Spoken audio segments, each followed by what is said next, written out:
Parity in professional sports is what we decided to title this board, because looking at this, over the last 30 years, we're looking at the major sports. In Major League Baseball, 18 of 30 teams have won championships. In the NFL, 14 of the 32. In the NHL, 14 of 30. But in our very own NBA, in the last 30 years, we've had 8 different franchises win the big thing. Does the NBA even want parity, Tricks? We got the big cities, we got the New Yorks, we got the LAs, the Chicagos, and those are the big markets that the NBA thrives off of. And they want those cities to win. So do you think it even care if a team like Milwaukee, Cleveland ever get a chance at a championship? Maybe even Toronto? I don't know. If Toronto was winning a championship, I think they'd love it. I think it'd be a great thing. I think Toronto is underrated as a big city market. Yes. But I mean, I'd like to see the underdogs win some championships. You'd like to, but I don't know if the NBA does. I think they're all about ratings and what's going to make money for them at the end of the day. But well, San Antonio isn't exactly one of those big money markets. I think they spit in the face of traditional thought. They're kind of doing it on their own. They're not a small market, Detroit won though. one of those championships where they kind of came out of nowhere. That's an awesome graphic that you showed. I mean, it really tells you something about the NBA, that it's a small fraternity of teams that can get to the top. And even seen it this year, there were challengers all year. The Clippers, how good are they? The Warriors, how good are they? Even the Pacers just turned out to be a pretender. You have the 2 best teams in basketball, and if you're asking what the NBA wants, I believe that's what the NBA wants. The 2 best teams in the finals, and that's what we have this year. I believe that's what the NBA wants as well, but I think they would rather even have the Knicks and the Lakers play, because it's all about making that paper for the NBA. I mean, would they really want a finals if it was, say, Phoenix or Milwaukee? Like, would they want that? They have San Antonio. I don't think the people in Phoenix and Milwaukee want those teams in the finals either. Look what happened when it went to Detroit. When it was in the finals. It was lowest ratings. It was. Yeah, what they should do is they shouldn't give Detroit a trophy if they win. They should give them money. That's what they should do if they win. Okay, but let's take ourselves back 3.5 years ago, summertime.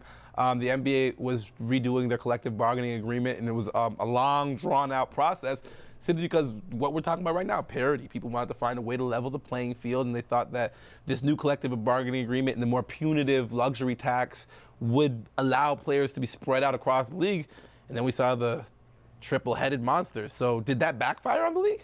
No, I don't think anything's backfired. The league is what it is. There's still teams at the top. There's teams at the bottom. Some teams win 50. Some teams win 30. There was a movement. A lot of teams win 30. The Raptors finished 3rd place in the Eastern Conference this year. So there's chances for movement. You know, we saw a lot of teams kind of tank the seasons. Everybody's trying different ways to get to the top, but the tried, tested, and true methods, we're seeing it. For Miami, getting players through free agency. San Antonio, developing players on your own. There's different schools of thought, but until all the managers and all the owners figure out a way to do it, the league's going to keep being, it's always going to be like this. There's teams at the top and teams at the bottom. Yes, and it's been the same teams for a while. Yes, it has. And that's one of the concerns for this league. Trix, finally, I'll throw this last one out to you.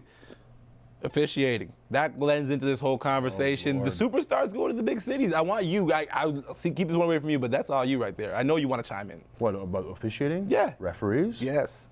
Great players get the calls. It's just that simple. Great teams get the calls. I know a lot of people were saying in the Toronto series, especially, that Toronto wasn't getting calls. Well, at the end of the day, if you're not playing well in that game and you haven't earned a reputation of being there a lot, you're not going to get the calls. It's just as simple as that. When was the last time the Vancouver Grizzlies got a call? It's been a while. No, a phone call. A phone call. I don't even think they got a call in 2000. What's the scene like out there in Vancouver, basketball-wise? You know what? Basketball is pretty big in Vancouver, especially with the younger generation. You know how, like, there's Wiggins and, like, everyone that was affected by the Raptors, and even a little bit of the Grizzlies. I mean, we had Sharif, you know. Yeah, but how is the Wake for his career? Wait, you're asking questions on this show now? Well, I thought I'd do that. Yeah. Time out, Trix. Was the funeral long? We gotta go. Like I said, Trix is doing my job, so it obviously means I have to wrap up the show. I want to thank all you guys for coming out, Trix. I love you, man. You are the best. God. Of course, Chantel, thank you so much. Shouts out to the whole West Coast, the West Side. West Side, what up? Thank God, man. You know I love you, man. This has been a great half-hour basketball talk. We'll do it again. The Hangout. Enjoy the finals.